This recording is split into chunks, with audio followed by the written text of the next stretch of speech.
The next thing the bile does as it moves through the intestines is to balance the immune system.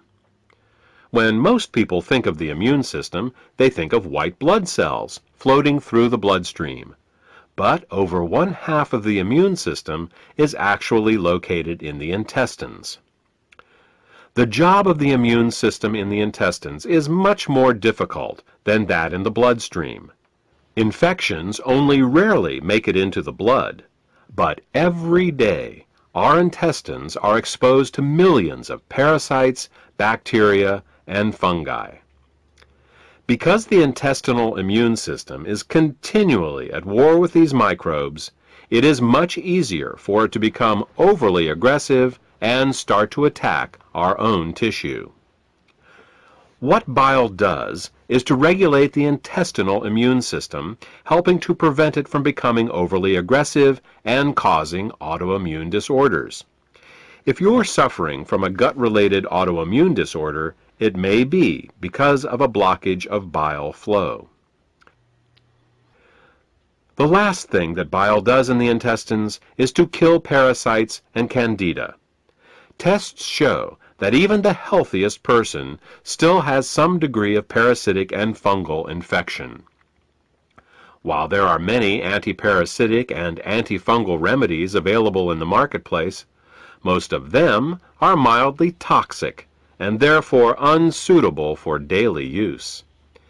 If, however, your bile flow is healthy, then you have a built-in defense against parasites and candida. Well, that about covers what bile does to maintain the health of the intestines, and what happens when bile can't get into the intestines in proper amounts due to the presence of biliary sludge and gallstones. Now, let's turn our attention to what happens when biliary sludge and gallstones cause toxins to back up into the bloodstream. Just as the kidneys remove water-soluble toxins from our bodies, the liver removes fat-soluble toxins from our bodies by putting them into the bile. If the bile gets clogged up due to biliary sludge and/or gallstones, then the fat-soluble toxins can't get out, and they start to build up in the body. One of the first signs that bile is backing up is an increase in cholesterol. This happens because the only way cholesterol can leave the body is through the bile. Impaired bile excretion causes cholesterol levels to rise. It's that simple. In addition to the levels of cholesterol rising, bilirubin levels can also begin to rise. If they get to be bad enough, you can see the whites of a person's eyes, and sometimes their skin, take on a yellow tint. The technical term for this is jaundice.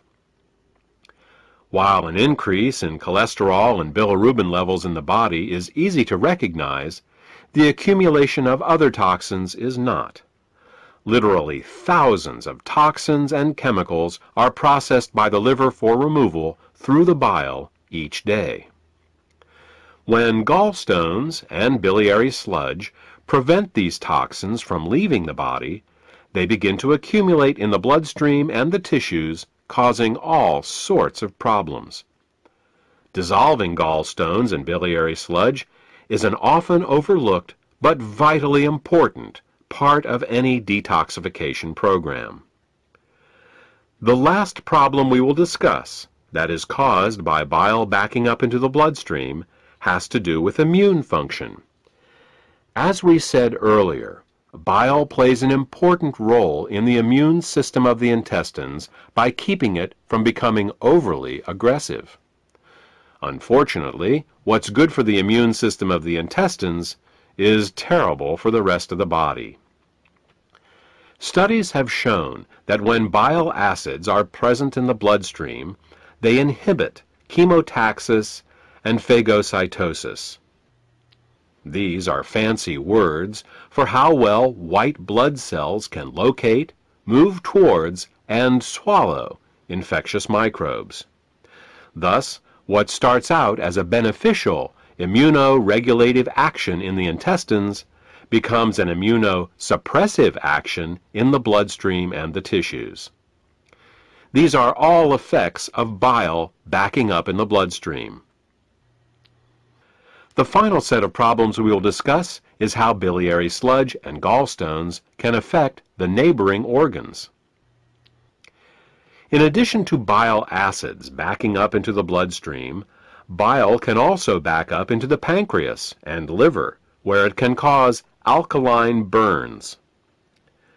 This is because the liver, pancreas, and gallbladder all share the same basic plumbing, the common bile duct. There are valves that keep the bile from backing up into the liver and pancreas. If a small stone finds its way into one of these valves, the valve can get stuck in the open position. If this happens, then every time the gallbladder contracts to squeeze the bile into the small intestines, it can also squeeze the bile into the pancreas and the liver, causing caustic alkali burns and irritation.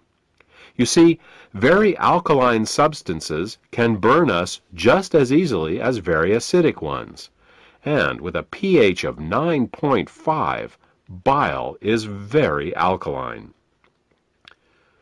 Mild alkali burns for a short time in these organs may only result in local irritation, but over a long period of time, these alkali burns can cause diabetes, hepatitis, and cancer.